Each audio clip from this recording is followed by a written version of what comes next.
Oletko taas ollut Tinderissä väärillä tiedoilla, nyt ovikello soi ja kohta on taas edessä armotonta kuittailua sun painosta ja feisistä ja mahdollisesti rikossyyte vääränä henkilönä esiintymisestä. Ei se mitään. Tilanne on vielä korjattavissa.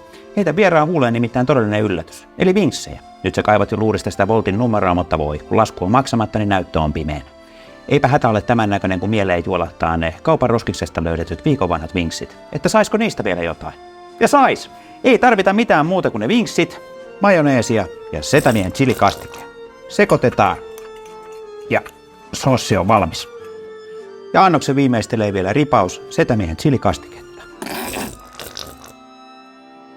Valmista tuli ja lupaa sulle, että kun Tinder-treffin suuvun vinksi vilahtaa, niin pian kalsarit lattiaan kilahtaa.